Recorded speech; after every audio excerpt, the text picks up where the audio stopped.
वो आर्त भाव, जैसे द्रौपदी जी ने देखा कि अब मेरी भुजाएं भी काम नहीं करेंगी।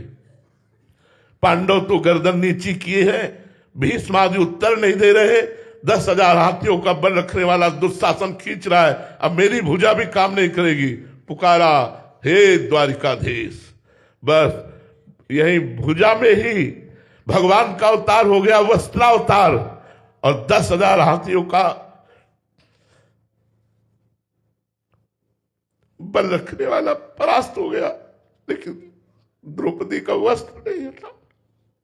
बस वो भगवान ऐसी परिस्थिति देते हैं जब किसी का आश्रय नहीं रह जाता, एकमात्र भगवान का आश्रय, तब हृदय में वो शरणागति होती है।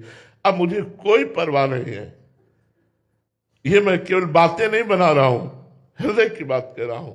न मरने का डर है, न इतने कष्टों का कोई भय है, किसी भी तरह की कोई चिंता शोक नहीं, आनंद ही आनंद। 10 दिशाएं हमारे लिए आनंदमय हो गई, क्योंकि श्री जी ने मुझे स्वीकार कर लिया, प्रियाजू ने मुझे अपना बना लिया। बस इस बात से मैं निरंतर खुश रहता हूं, आनंदित रहता हूं कि यद्यपि अयोग्य हूं, फिर भी कृपा हो गई है और प्रभु ने स्वीकार किया। तो हमें तो लगता है दुख और विपत्ति, यही सच्ची शरणागति भगवान की तभी होती है जब अहंकार को कोई रास्ता नहीं मिलता और लगता है अब भगवान ही केवल बचा सकते हैं। जैसे गजेंद्र, हजारों हाथी हाथिनियां उसके अनुयायी थे, जब वो मेहनत करके भी नहीं गजेंद्र को छुड़ा पाए तो गजेंद्र को ही छोड़ के चले गए स्वार्थी संसार। गजेंद्र 1000 वर्ष तक लड़ता रहा। जब उसने देखा कि अब मैं परास्त हो गया, ये जलचर जीव ग्राह बड़ा बलवान है और मैं अब बचूंगा नहीं, उसको याद आ गई भगवान हरि की। एक फूल लेकर ऐसे हरि, पूरा हरि शब्द नहीं निकल पाया, भगवान आए और ग्राह का उद्धार करके गजेंद्र को बचा लिया। ऐसे ही हमारा अहंकार जब टूटे, वस्तु व्यक्ति स्थान से अपनापन छूटे और एक भरोसो केवल एक बल एक आस विश्वास होकर हम पुकारे, वही शरणागति चमत्कार दिखा देती जीवन में, वही शरणागति आनंद प्रदान कर देती है। मुझ मरे हुए व्यक्ति से प्रभु क्या क्या करवा रहे हैं, उनकी कृपा देख लीजिए। ये मेरी लाडली जू का प्रताप, ये हमारे किशोरी जू का प्रताप कि उन्होंने स्वीकार किया तो दिखा दिया कि मेरा भक्त अनाथ दीन गरीब या नीच नहीं होता। उन्होंने जगत बंदनी करके दिखा दिया, एक अधम जीव को जगत बंदनी करके दिखा दिया। महाराज जी, जब जैसे पहली बार आपको शरणागति का अनुभव हुआ तो महाराज जी क्या शरणागति भी धीरे धीरे पुष्ट होती है पूर्ण अवस्था में, या इसकी भी अवस्थाएं होती हैं महाराज जी, आगे और ज्यादा अनुभव होते जाते हैं? जैसे जैसे अनुभव होता जाता है कि हम पर कृपा है, वैसे वैसे सब कुछ न्यौछावर होता चला जाता है, मन प्राण चित्त अहम सब कुछ। और पूर्ण शरणागत मतलब भगवत प्रेम में मतवाला, भगवत प्राप्त। फिर क्या कहना है, ऐसे के पीछे भगवान डोलते हैं। निरपेक्षम मुनिम शांतम निर्वैरम समदर्शनम अनुब्रजाम्यहम नित्यम पुयेत्य गुरेणु भी। जो निरपेक्ष है, किसी की अपेक्षा नहीं रखते, जो हर समय मंत्र जाप करते रहते हैं, मननशील मुनि है, जो शांत है, जो किसी से वैर नहीं रखते, जो सब में एक ही परमात्मा तत्व को देखते हैं। और भगवान की शरण में ऐसे महात्मा के पीछे मैं भगवान कहते डोलता हूं कि उसकी चरण रज हम पर पड़ जाए और मैं पवित्र हो जाऊं। निरपेक्षम मुनिम शांतम निर्वैरम समदर्शनम अनुब्रजाम्यहम नित्यम पुयेत्य गुरेणु भी। ऐसा महात्मा वो स्वयं बनाते हैं कृपा करके, कोई अपने बल से नहीं बन सकता, भगवान कृपा करके बनाते हैं। विवेक जी मुरादाबाद से, राधे राधे महाराज जी। महाराज जी, ब्रह्म ज्ञानी और प्रेमी भक्ति की स्थिति में क्या अंतर है महाराज जी? आखिरी में दोनों में एक ही रहता है। ब्रह्म ज्ञानी में मैं रहता है स्थित, और प्रेमी में मैं खो जाता है, तू रहता है स्थित। जो प्रेमी होता है स्वयं की विस्मृति और इष्ट देव की स्मृति, अपनी हो शुद्धि ना रही एक रहे ओ नंदलाल। ब्रह्म नहीं माया नहीं, नहीं जीव नहीं काल, अपनी हो सुधि ना रही एक रहो नंदलाल। ये प्रेमी की स्थिति है कि जिधर दृष्टि डालता है, चाहे अंतर में या बाह्य में, उसे अपने इष्ट के सिवा अपनी भी स्मृति नहीं है। वस्तु, व्यक्ति, स्थान, नानात्व का पूर्ण रूप से इष्टाकार भाव में अनुभव हो जाना, ये प्रेमी का लक्षण है। जिधर देखता है अपना प्रीतम ही प्रीतम है, पर मैं देख रहा हूं इसकी स्मृति भी गायब हो जाती है, केवल प्रीतम। और ब्रह्म ज्ञानी में प्रीतम नंदलाल वासुदेव कृष्ण शिव जो है वो सब मैं हूं। शिवोहम कृष्णोहम अहम ब्रह्मास्मि, आयम आत्मा। वो सबको अपने में देखता है, सब विस्मरण करके केवल मैं, और ये मैं का लय करके केवल तू। और जो मैं तू दोनों का अनुभव करता है वो माया, मैं और मोर तोड़ता है माया। जो शुद्ध मैं वो ब्रह्माकार वृत्ति, जो शुद्ध तू वो प्रेममयी वृत्ति। अपनी ही सुधि ना रही एक रहो नंदलाल। ये प्रेमी की स्थिति होती है कि देह भान रहित, देह शुद्धि का विस्मरण हो गया है। प्राण, मन, बुद्धि, चित्त, अहम सब कृष्णाकार, और ज्ञानी सब ब्रह्माकार। सर्वम खलमिदम ब्रह्म, और वो ब्रह्म मैं, ऐसा अनुभव होता है। ब्रह्म ज्ञान और प्रेमी की आंतरिक स्थिति में यही अंतर होता है। एक मैं में स्थित होता है, एक मैं का विस्मरण करके तू में स्थित होता है। एक प्रेम रस का रसास्वादन करता है, एक अखंडानंद का अनुभव करता है। दोनों एक ही चरम अवस्था की स्थिति का नाम है ब्रह्मबोध और प्रेम। दोनों चरम अवस्था है। ज्ञान की चरम अवस्था ब्रह्मबोध, भक्ति की चरम अवस्था प्रेम। सुरेन कुमार जी, केकड़ी से, राजस्थान से। राधे राधे महाराज जी। महाराज जी, अपने विवेक को जागृत करने के लिए साधक को क्या करना चाहिए? सत्संग, बिन सत्संग विवेक न होई, राम कृपा बिन सुलभ न सोई। भगवत आराधक संतों का संग करने से विवेक जागृत हो जाता है। शास्त्रों का स्वाध्याय हो और संतों का संग हो, कुसंग का त्याग हो, तो हमारे अंदर मोह ममता का त्याग होकर शुद्ध विवेक का जागरण हो जाए। ये विवेक किसी साधना से उत्पन्न नहीं होता, ये बाजार में नहीं मिलता, ये संतों के संग से मिलता है। बिन सत्संग विवेक न होई, खुली बात है। बिना साधु संग के विवेक नहीं होता। और होए विवेक मोह भ्रम भागा, तब रघुनाथ चरण अनुरागा। विवेक हुआ, मोह का नाश हुआ, भगवान में प्रेम हो गया। मोह गए बिनु राम पद होए न दृढ़ अनुराग। बिना मोह का नाश हुए भगवान के चरणों में दृढ़ अनुराग नहीं होता, और बिना विवेक ही मोह का नाश नहीं होता, और बिना सत्संग के विवेक नहीं होता, और बिना भगवान की कृपा के सत्संग नहीं मिलता। अमित बब्बर जी, नोएडा से।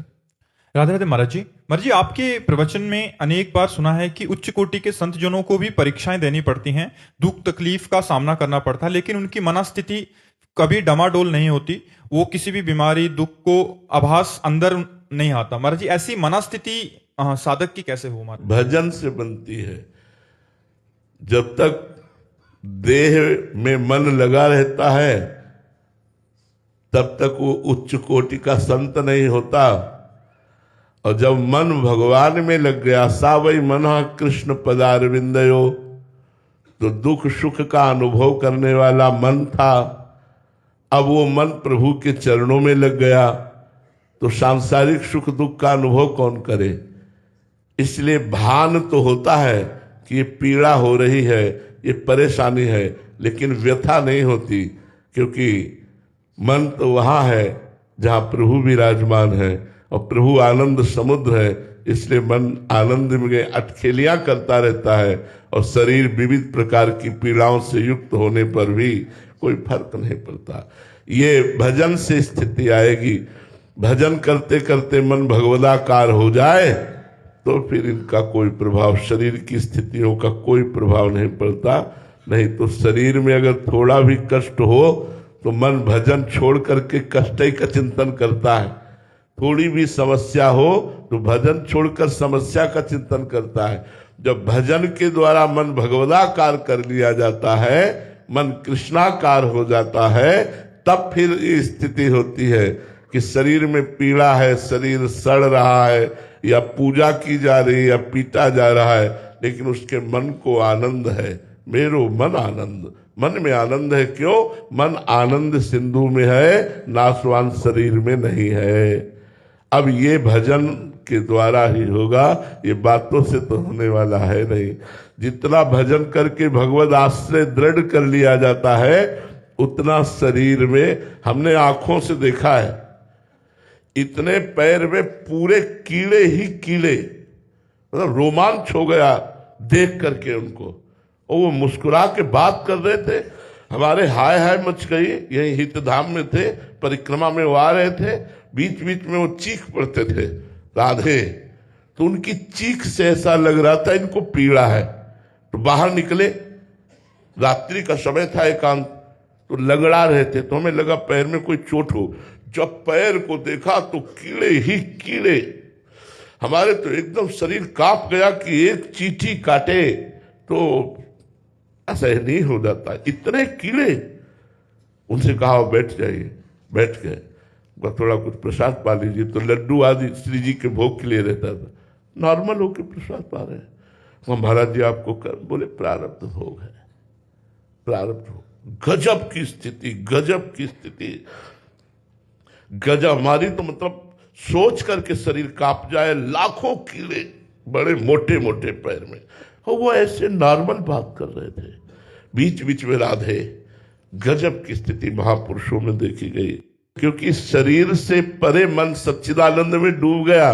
अब शरीर को कीड़े भी लग जाए तो कोई फर्क नहीं पड़ता। इसीलिए भर्तरी जी ने कहा है, यावत स्वस्थ मिदम कलेवरम यावत च दूरे जरा।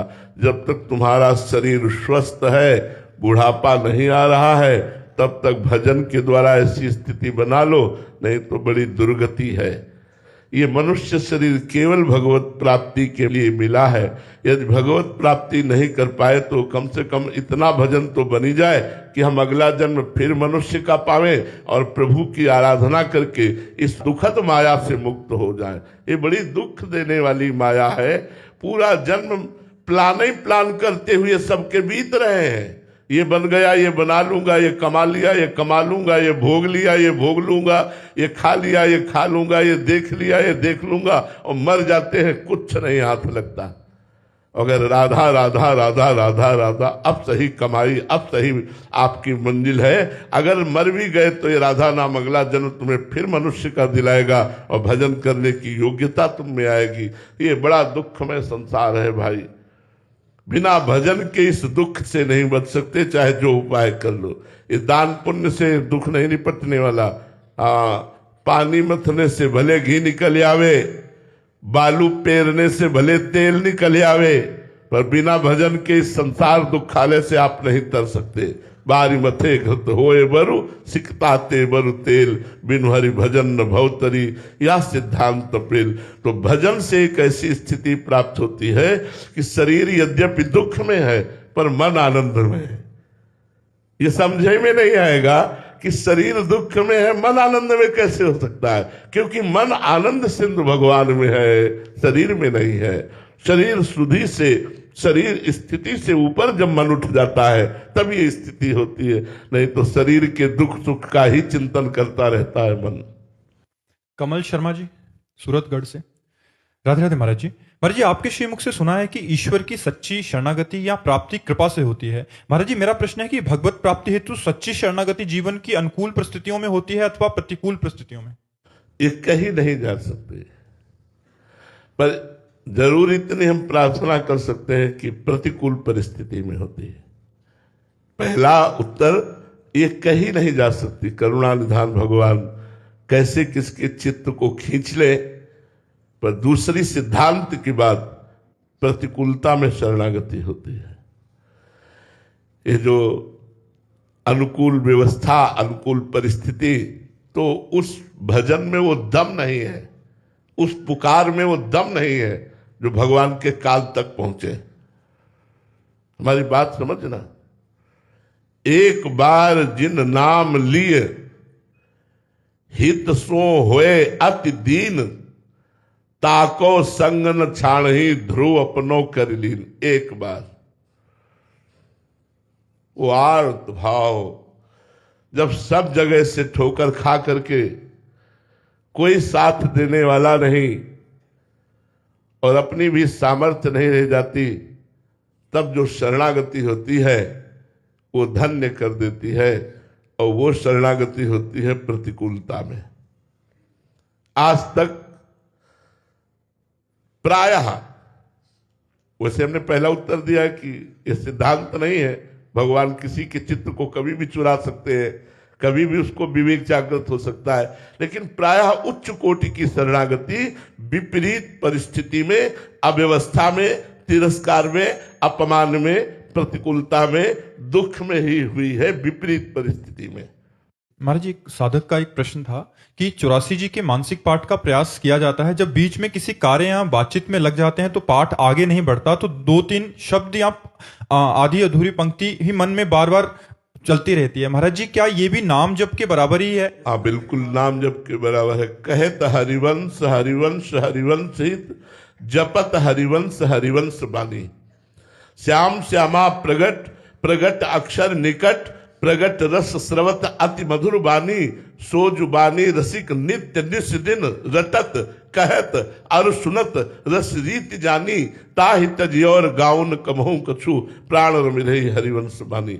वैसे जिनका प्रश्न है वो ध्यान से सुन ले कि जैसे हमारा 84 जी का पद चल रहा है, मानो हम बन की कुंजन कुंजन डोलन, निकसत निपट साकरी बीथिन परसत नाहि निचोलन। इसके बाद हमें बात करनी है, तो पहले हम अपनी मानसिकता को ठीक से उस 84 जी की उस लाइन पर स्थित करें।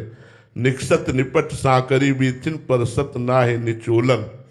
अब बात शुरू की, बात शुरू करते हुए आगे की लाइन शुरू कर देंगे मानसिक।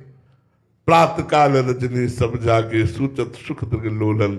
आलसवंत अरुण अति व्याकुल कछु पचत।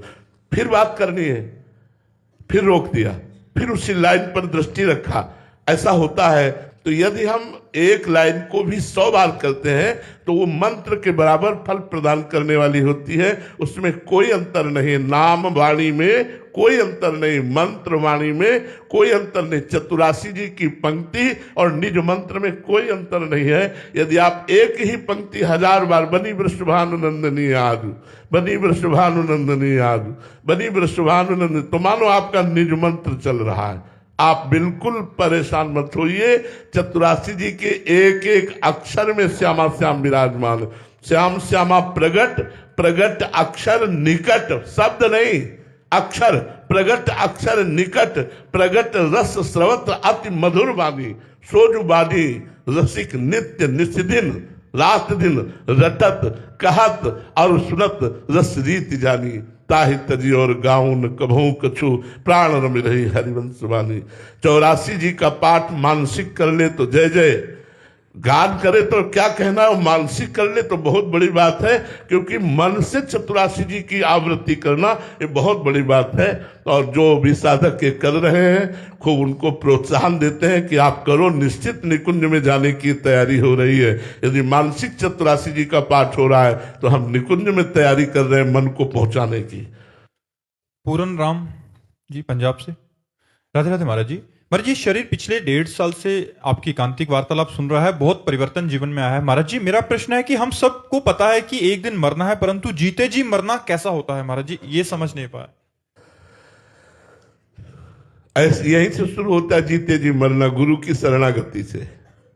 चलो ऐसा करो, अब मन कह रहा नहीं यार ऐसा कैसे, जीवित मर जाए उलट आप में समाये, यह दिलगिरी। अगर यह स्थिति कोई प्रदान कर सकता है तो गुरुदेव दूसरा कोई त्रिभुवन में है ही नहीं। त्रिभुवन में कोई ऐसा नहीं जो गुरुदेव स्थिति प्रदान करते, वो त्रिभुवन में कोई ऐसा नहीं है। गुरुदेव की आज्ञा में कितना दम है वो हम बाद में जान पाए। बस हमको एक भय था कि आज्ञा नहीं टालनी। मर चाहे जाऊं, आज्ञा नहीं टालनी। मुझे कुछ पता नहीं कि ये क्या कह रहे हैं, पर जो कह रहे हैं मुझे वही करना है, कुछ भी हो। मैं गुरुदेव की आज्ञा नहीं टाल सकता। बस इतनी बात गुरु कृपा से हमारे दिमाग में बैठ गई थी, बाद में निहाल कर दिया। ये आज जो आप लोग सुन रहे हैं, आपको जो लाभ मिल रहा है वो गुरु कृपा से मिल रहा है। मैं किसी योग्य नहीं हूं। मूकम करोति वाचालम पंगुम लंघयते गिरिम यत् कृपा तमहम वंदे परमानंद माधवम। वो गूंगे से वेद पढ़वा दे, लूले लंगड़े से पहाड़ फंदवा दे, ऐसे ही मुझ अधम से जगत का कल्याण रूपी कार्य ये मेरे से हो सकता है, ये गुरु कृपा से हो सकता है। तो गुरु कृपा ही जीव के अहम को पलट करके दासत्व में बदलती है, दैन्यता में बदलती है। अब मैं गुरु का एक खिलौना हूं और गुरु मेरे खिलाने वाले हैं। मैं गुरु का एक यंत्र हूं और गुरु मेरे यंत्री हो। जैसा चाहे वैसा नचाए, मैं वैसा नाचूंगा। राधा वल्लभ लाल, मैं तेरे ही नचाए नाचू। जैसा नचवाओगे वैसा नाचेंगे, जैसा कहोगे वैसा करेंगे। कोई अहंकार नहीं, जैसा कह दिया वैसा। इसी से भगवत साक्षात्कार होता है। अपनी साधना तो एक निमित्त मात्र है, भगवत साक्षात्कार बड़ा कठिन है, उनकी आज्ञा का पालन करना। एक बार रामानंदाचार्य जी महाराज एक बगीचे में मंडली लेके पहुंचे। कुआं से पानी मंगाया गया ठाकुर जी के लिए। तो पानी में हल्की सी बदबू आ रही थी, क्योंकि एक डाल थी, उसी के पत्ते गिर करके सड़ रहे थे। तो उन्होंने कहा अगर ये डाल काट दी जाए तो पानी पवित्र और सुगंधित हो जाए, तो ठाकुर सेवा में जो भी आएगा उसको प्रयोग में आएगा। तो ये डाल काट दो। कौन 50 शिष्य थे, पर हमको पेड़ के पास से नहीं काटनी, हमको केवल उतनी काटनी है जितनी कुएं के ऊपर है। तो ये हुआ कि महाराज कुएं के ऊपर वाली काटी जाएगी तो जो काटेगा वो नीचे चला जाएगा कुएं में। बोले मुझे इससे कोई मतलब नहीं है, कोई खड़ा हो। तो एक प्राण समर्पित किए हुए शिष्य थे, वो खड़े हो गए। जो आज्ञा गुरुदेव। कुल्हाड़ ली, चढ़ करके पेड़ के पास से उधर आए कुएं के ऊपर, और उतनी ही काटी जो कुएं के ऊपर। जे ही काटी मैं कुल्हाड़ से कुएं में चले गए। अब सबसे सिहाय आय करने लगे। वो आनंद में ऐसे बैठे थे रामानंदाचार्य स्वामी जी महाराज। शिष्यों ने कहा महाराज जी वो तो डूब गए, वो तो मर गए होंगे, आवाज ही नहीं आ रही। वो शांत बैठे रहे। थोड़ी देर में आवाज आई, नमो नमः नमो नमः, जय हो जय हो जय हो। और देखा कि वो तेजोमय स्वरूप से कुआं के बाहर आ गए। तो उनका इतनी देर कैसे लगी? बोले गुरुदेव जो ही कुआं में गया तो साकेतपुर धाम के राम जी के पार्षद आए और मुझे साकेतपुरी ले गए। वहां राम जी का मुझे प्रसाद पवाया, दर्शन हुआ, और आपकी कृपा से गुरुदेव में निहाल हो गए।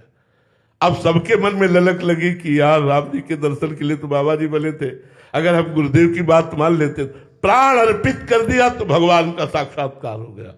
कहीं गुरुदेव की आज्ञा पर दुर्गति हो सकती है, कहीं गुरुदेव की आज्ञा पर आप कुमार्गगामी हो सकते हैं, कहीं गुरुदेव की आज्ञा पर आपका अहित हो सकता है, लग सकता है।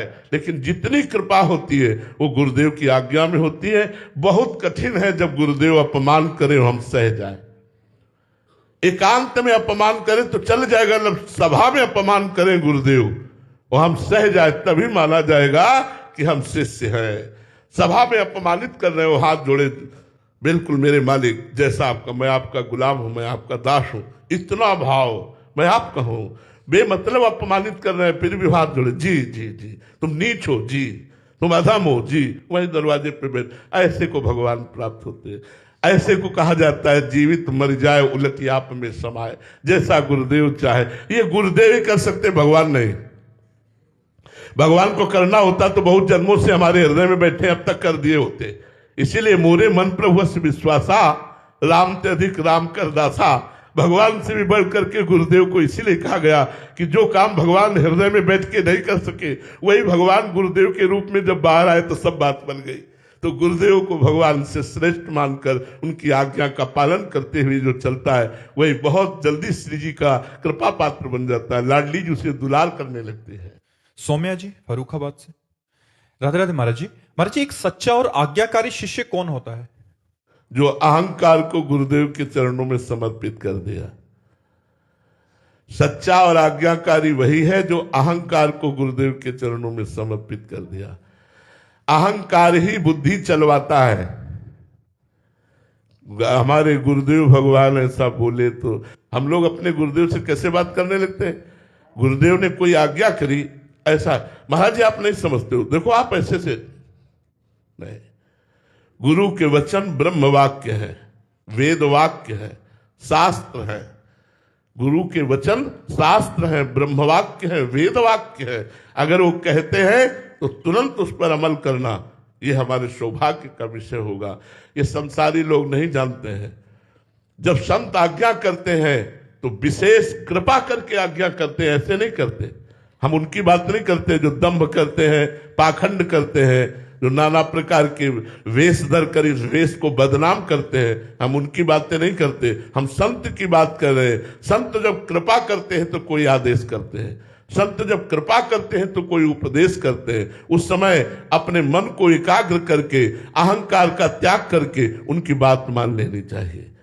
जो गुरुदेव की आज्ञा पर चलता है, गुरुदेव के इशारे को समझता है, उसे भगवत प्राप्ति कोई दूर है क्या?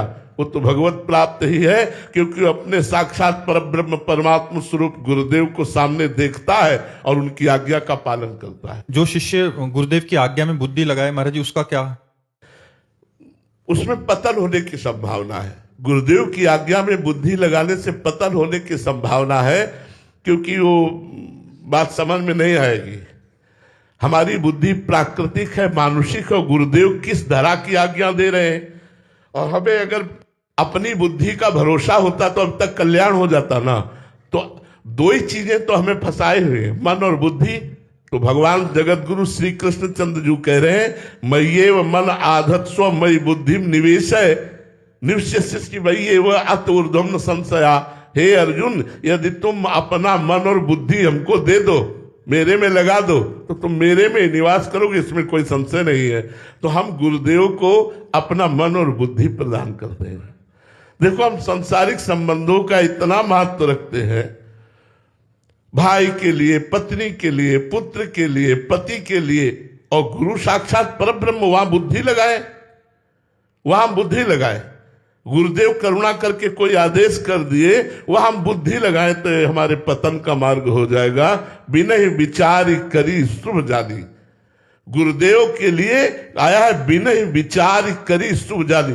विचार करने का अवसर नहीं गुरु आज्ञा पर, लेकिन संसार में बिना विचारे जे करे ते पाछे पछताए, काम बिगाड़ो आपनो जग में होता हसाए। लेकिन गुरुदेव के लिए, गुरुजनों के लिए, माता पिता प्रभु गुरु कह वाणी, बिनहि विचार करी शुभ जानी। तो गुरुदेव की आज्ञा होते ही उस पर विचार किए बिना तत्पर हो जाना चाहिए। कुछ चेष्टाएं ऐसी होती है जो हमारी समझ में नहीं आती है, तो हम बुद्धि को ही दे देते हैं, हम समझने की चेष्टा ही नहीं करते। हम आपके हैं, जैसा चाहो वैसा आप आज्ञा करो, वैसे हम आपकी सेवा में रत हैं, सब काम बन जाएगा। यार, ये शरीर गाड़ दिया जाएगा या जला दिया जाएगा, इसका क्या महत्व है? ये मन अगर सही मार्ग में नहीं चला तो भूत प्रेत दुर्गति को प्राप्त होगा। ये तन मन की कोई ताकत नहीं है कि भगवत प्राप्ति कर दे। ये गुरुदेव की कृपा से अगर तन मन समर्पित हो गए तो भगवत प्राप्ति हो जाएगी। बड़ा सस्ता सौदा है। तन मन तो हमने संसार को करोड़ों बार दिए और आज तक हमारा कल्याण नहीं हुआ। एक बार मन गुरुदेव को दे दो, देखो तुम्हारा कल्याण हो जाएगा। हम धन की बात इसीलिए तीसरे में नहीं कहते कि तुम कहोगे कि धन की बात हम नहीं कहते। धन तो बहुत गौड़ चीज है। तन और मन उनकी आज्ञा हुई वैसे चलो। क्रिया प्रधान तन और संकल्प प्रधान मन। तन और मन गुरु। धन तो एक गौड़ चीज है, धन का कोई महत्व नहीं है, धन का कोई महत्व नहीं है। ये सब कूड़ा करकट है। तुम्हारी समझ में बहुत महत्व होगा, गुरु कृपा से हमारी समझ में इसमें और रद्दी कागज में कोई अंतर नहीं। इससे भोग सामग्री मिलती, इसलिए धन का महत्व है। नहीं, धन का क्या महत्व है? 2000 रुपए के एक अटैची नोट दे दिए जाए, आप क्या करोगे? फेंक ही दोगे रद्दी कागज की में। क्यों? क्योंकि अब उसकी भोग सामग्री नहीं मिलती। भोग सामग्री मिलती है इसलिए धन का महत्व है। तो भोग सामग्री इसलिए प्रिय लगती क्योंकि इंद्रियां चंचल है। इंद्रियां चंचल इसलिए है कि अज्ञान है। अगर ज्ञान प्राप्त हो जाए तो सब बात बन जाए। इसलिए गुरु की आज्ञा में रहो। वही अज्ञान तिमिरांधस्य ज्ञानांजन शलाकया चक्षुरुन्मीलितं येन तस्मै श्री गुरुवे नमः। अज्ञान अंधकार का नाश करने वाले, ज्ञान चक्षुओं को खोलने वाले गुरुदेव बड़े कृपालु, बड़े कृपालु। कृपा कर देते हैं, उनकी आज्ञा पर रहो, सब मंगल हो जाएगा।